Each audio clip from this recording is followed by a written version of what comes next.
குஜராத்தில் மத தலைமையை கூட மீறும் அளவு பாஜக எதிர்ப்பு வாக்குகள் பதிவாகியதா? பழங்குடிகளும் மோடிக்கு எதிர்ப்பா அப்படின்னு சொல்லி போட்டு கேள்வியாக்க வேண்டியிருக்கு. ஏன்னு கேட்டால் என்ன, நேற்று 3வது கட்ட தேர்தல் குஜராத்தில் இருக்கக்கூடிய 26 மக்களவை தொகுதியிலையும் நடந்துச்சு.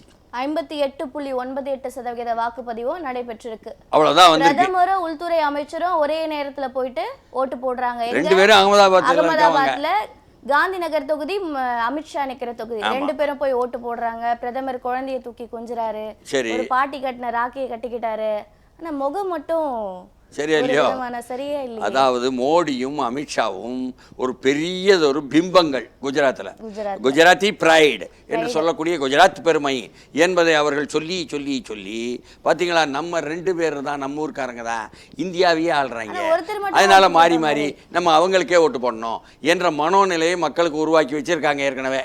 அது தவிர அங்கே வந்து வாக்களிக்கும் பொழுது என்ன, அமித்ஷா நிற்கிறாரு, மோடி கையை வந்து பார்த்தீங்களா நான் இந்த கருப்பு புள்ளி அப்படின்னு காட்டுறாரு. அப்ப அமித்ஷா காட்டல, ஆனால் அவர் மோடியோட முகத்தை தான் விரும்புறாங்க சார். மோடியின் முகத்தை தான் பிரபலப்படுத்த வேண்டும் என்று மோடி திட்டமிட்டிருப்பதனால், அமித்ஷாவை கூட காட்டிக்கொள்ள வேண்டும் என்பதற்காக அழைத்து கொண்டு போனதனால், காட்சிப்படுத்தலின் மூலமாகத்தான் குஜராத் பெருமை என்பதை தூண்டிவிட முடியும். 1-2 விழுக்காடு வாக்குகள் கூட வருமா, இதை பார்த்துட்டு தொலைக்காட்சியில் பார்த்துட்டு காலையில் 11 மணிக்கு போனாங்கன்னா சாயந்தரம் 6 மணி 7 மணி வரை வாக்குகள் கூடுமா என்ற எதிர்பார்ப்பில் செய்யக்கூடிய காட்சிப்படுத்தல் பாலிடிக்ஸ் இது. அப்பயும் கூடலே 58.98 லோ தானே, அவ்வளோதான் வந்திருக்கு. அப்போ இங்க 5 பிராந்தியம் நம்ம குஜராத்தை எடுத்துக்கிட்டோம்னா, பழங்குடி பிராந்தியம், வடக்கு குஜராத், தெற்கு குஜராத், மத்திய குஜராத், முக்கியமா சௌராஷ்டிராவினுடைய கட்ச் பகுதி இவ்வளவு இருக்குது. நிலநடுக்கம் இதில் நேற்று நடந்த வாக்குப்பதிவு எப்படி நடந்ததுன்னு நேரடியாகவே அங்கு தொடர்பு கொண்டு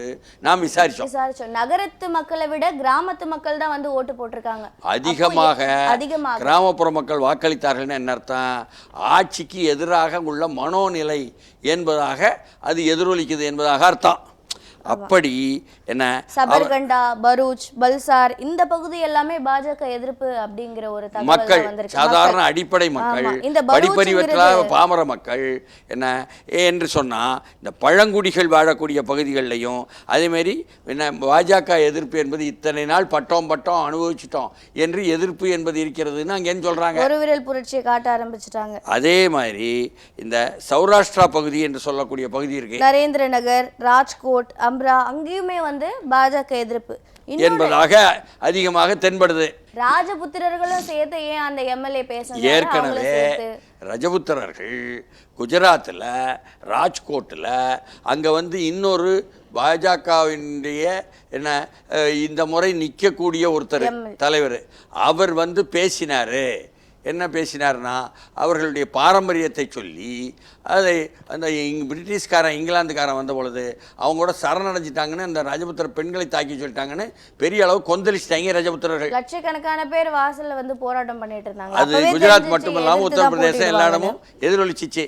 அதனால அந்த ரஜபுத்திரர்களும் எதிராக இருக்காங்க. சுவாமி நாராயணன் பிரிவு ராஜபுத்திரர்களும் எதிராக இருக்கிறாங்க. அது மட்டும் இல்லாம அங்க வந்து அதை தவிர ரஜபுத்திரர்கள் தவிர அங்கே வந்து லோயர் சத்திரியான்னு ஒரு கேஸ்ட் சொல்றாங்க, அங்க வந்து தாழ்த்தப்பட்ட சத்திரியர்கள் என்று, அவர்களும் இந்த முறை பாஜக எதிராக போயிட்டாங்க. இது தவிர நீங்க சொல்லக்கூடிய சுவாமி நாராயணன் பிரிவு மூத்த தலைமையே பாஜகவுக்கு வாக்களிங்கன்றத சொல்லியிருக்காங்க. அதாவது இந்து மதத்திலேயே பல்வேறு பிரிவு இருக்குங்க. அதுல என்ன சுவாமி நாராயணன் பிரிவு என்பதான் ஒண்ணு. அதனுடைய என்ன பிரிவினுடைய தலைமையில் இருந்து சொல்றாங்க பாஜகவுக்கு வாக்களிக்காரு. அதனுடைய பக்தர்கள் எப்பொழுதுமே தலைமை சொன்னா, மத தலைமை சொன்னா கேட்க அளவுக்கு ஆன்மீகம் ஊறி போன பூமி. கரெக்ட். அந்த சுவாமி நாராயணன் பிரிவில் ராஜ்புத்திரர் இருக்காங்க, பட்டிதார் இருக்காங்க, ஓபிசி இருக்காங்க, தலித் இருக்காங்க. இவங்க எல்லாருமே வந்து தலைமையும் மீறி பாஜகவுக்கு எதிர்ப்பா இருக்காங்கன்ற தகவல் வந்து நமக்கு வருது. அப்ப அப்படி பார்த்தா இந்த அளவுக்கு எதிராக போயிருக்கிறதே என்ன இல்லிட்ரேட். அவங்க என்ன சொல்றாங்கன்னா, இந்திரா காந்தியினுடைய நெருக்கடி நிலை காலத்துல மக்கள் எல்லாம் கோவப்பட்டு இந்தியாவுடைய ஜனநாயகத்தை யார் பாதுகாக்க வருவாங்கன்னு கேட்கும் பொழுது, இந்த இல்லிட்ரேட் என்று சொல்லக்கூடிய படிப்பறிவற்ற பாமர மக்கள் அவர்கள் இந்தியாவுடைய ஜனநாயகத்தை பாதுகாத்தார்கள்னு கடைசியில் சொன்னாங்க 76ல் மொரார்ஜி தேசாய் கொண்டாடும்போது.